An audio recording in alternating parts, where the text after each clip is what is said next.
Assalamualaikum warahmatullahi wabarakatuh. Okey, sekarang saya pusing lepas saya buat video tadi saya pusing. Okey, ini polis dia baru pusing. Saya nampak dia berhenti dekat kedai Aceh tadi. Dia rokok seludup tu. Saya tak tahulah dia buat apa. Saya baru nampak tadi dia berhenti kat sini. Now sekarang kedai Aceh ni macam tengah sedang mengemas. Okey, botol-botol air mineral ni semua dia sedang angkut, sedang mengemas.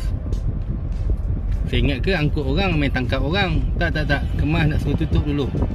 Kalau mana tutup dulu lah, kecoh, tutup dulu. Macam tu lah yang berlaku sekarang ni.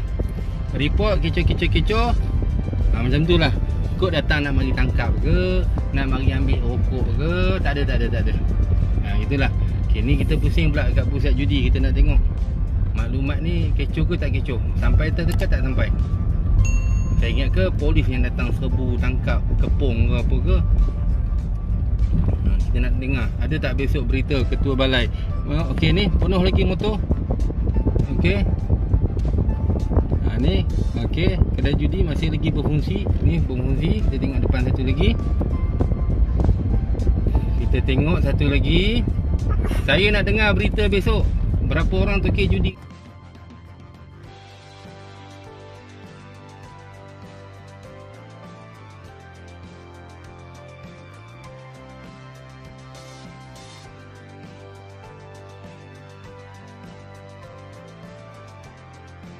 Saya nak komen, baru-baru ni, baru tadi kita dengar berita kata apa ketua polis Sungai Buloh buat PC, kata polis buat report ke atas saya, mengatakan saya buat temuan. Okey, macam ni lah. Sebenarnya bukan temuan ni, cerita betul. Sepatutnya ketua polis tu hubungi saya, ucap terima kasih, hantar bunga kat saya. Sepatutnya begitu. Sebab saya dah bagi maklumat. Sekarang ni benda macam ni. Benda ni bukan baru. Masalah mesin judi ni bukan benda baru. Kita 20 tahun dulu kita dah nampak dah macam mana. Semua orang tahu karakter kedai mesin judi macam mana. Macam mana polis Sungai Buloh tak tahu. Bukan satu, bukan dua, bukan tiga, bukan empat, banyak. Itu yang saya cerita Bandar Baru Sungai Buloh saja. Yang saya tahu 6 yang depan mata saya. Yang saya pergi balik pejabat saya nampak depan mata. Okey, pada masa zaman PKP, semasa tu semua orang susah. Semua orang tak boleh keluar rumah. Apabila kerajaan bagi je kelonggaran bila kita boleh keluar rumah, boleh buat berniaga, boleh rentas negeri, tetapi perniagaan kita hanya sampai jam 10 malam. Betul lah? Okey, baik. Pada masa tu, saya nampak dengan mata dan jelas kepala saya, kedai-kedai mesin kuda masih lagi beroperasi sampai pukul 1, sampai pukul 2, sampai pukul 3. Saya ada rakaman, saya ada video. Maka, atas rasa tanggungjawab. Satu, dengan kekangan COVID. Okey, kita pun nak bantu kerajaan supaya benda ni tak merebak. Nombor 2, kita tak boleh tengok benda-benda yang mungkar yang tak boleh. Saya buat aduan kepada Bukit Aman. Bukit Aman bagi saya satu nombor bahagian perjudian. Okey, saya dah call bahagian perjudian, bagi nombor satu nombor telefon, saya bagi maklumat. Saya bagi laporan, saya bagi video.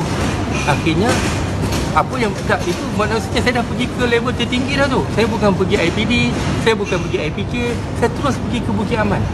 Maksudnya laporan tu saya dah hantar ke laporan dengan setiap video. You tahu apa jadi? Kedai mesin judi tutup 2 hari. Sepatutnya tak tutup. Tutup 2 hari. Saya hantar lagi laporan, tak dapat juga. Okey, saya nak pergi kat mana lagi tuan-tuan? Saya nak mengadu kat siapa lagi masalah benda ni? Ini bahagian perjudian Bukit Aman tau. Yang saya dapat tu lah. Okey, perjudian perjudian. Tak pergi. Okey, saya pergi pula buat laporan dekat bahagian integriti PDRM. Ini kita kata level paling tinggi dah yang boleh tolong kita, boleh bantu kita. Saya hantar laporan. Saya cerita saya dah buat aduan kat sini, saya hantar video-video. Tak ada susulan apa-apa. Tuan-tuan tahu apa nak jadi lepas tu? Staff saya, Tokey Cina tu panggil. Saya tak tahulah Tokey Cina yang mana, apa nama saya pun tak tahu. Dia cakap, apa pasal punya bos komplain sama kita? Macam mana Tokey Cina judi tu boleh tahu saya komplain? Macam mana? Satu, saya tadi petikan dah, saya buat report, tak jalan. Saya hantar integriti punya report pun tak jalan. Bagian tak jalan ni report. Lepas tu pula Tokey judi tahu saya pula. Satu, okey, baik. Tuan-tuan tahu apa jadi selepas tu? Dia orang tambah lagi 2 kedai. Kedai baru, tambah lagi 2 kedai. Salah satu kedai tu betul-betul sebelah kedai saya. Seolah-olah macam mencabar. Habis kita ni boleh buat apa tuan-tuan? Boleh buat apa? Mustahil, saya cakap. Wallahi cakap mustahil polis tak tahu. Sangat-sangat mustahil. Semua orang tahu kedai judi macam mana punya karakter depannya. Tuan-tuan pernah nampak kedai mesin judi macam mana? Tahu lalu pun dah tahu ni kedai apa. Dengan okey. Buka lagi, okey tak apa. Lepas tu saya yang okey yang kata macam mana dengan MBSA. MBSA ni tuan-tuan, saya menjaga burger dah 20 tahun. Saya ada 100 cawangan lebih di beberapa buah negeri.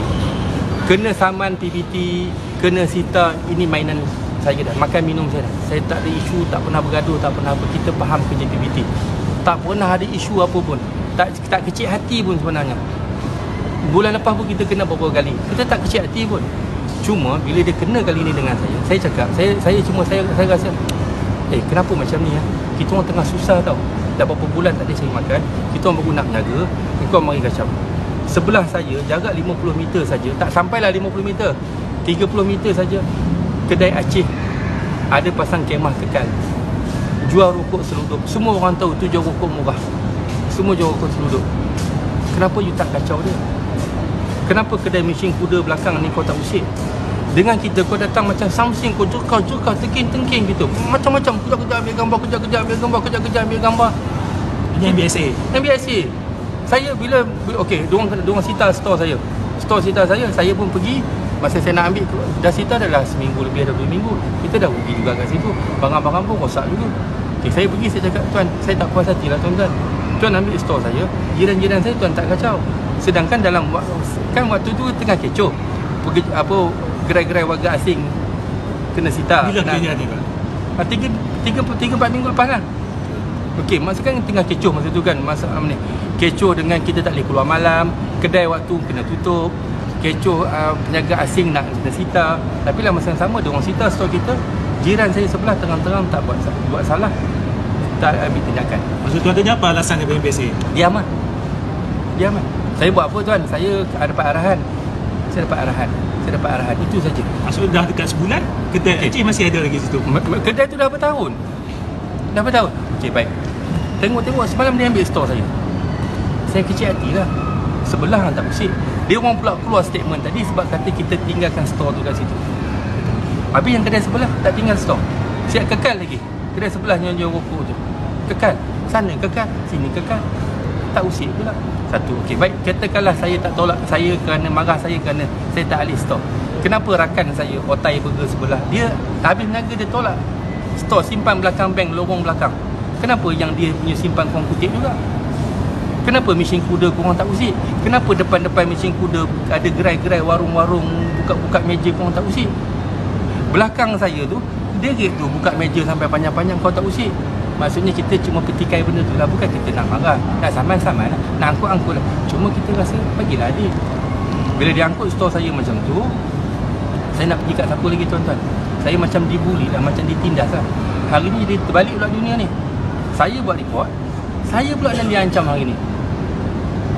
Hari ni tuan-tuan tahu tak kesan dia apa yang berlaku? Bukan kata sekadar daerah Sungai Buloh saja. Semua daerah kedai judi terjejas. USJ ke, Puchong ke, mana ke, Ulu Yam ke, Batang Kali ke, Selayang ke, Gombak ke, semua kedai judi terjejas. Semua anggota polis jadi pandang punggung. Masyarakat tu kecap, viral lagi, kecoh lagi. Jadi benda ni jadi dikecap. Akhirnya yalah, saya pula jadi bahaya. Saya bahaya. Jadi pelik dunia ni, jadi pelik. Kan? Sepatutnya ketua polis tu datang, Asri, thank you very much lah Asri. Betul-betul you support kita lah. Kalau you tak beritahu, saya tak tahu lah. Patutnya boleh jadi begitu.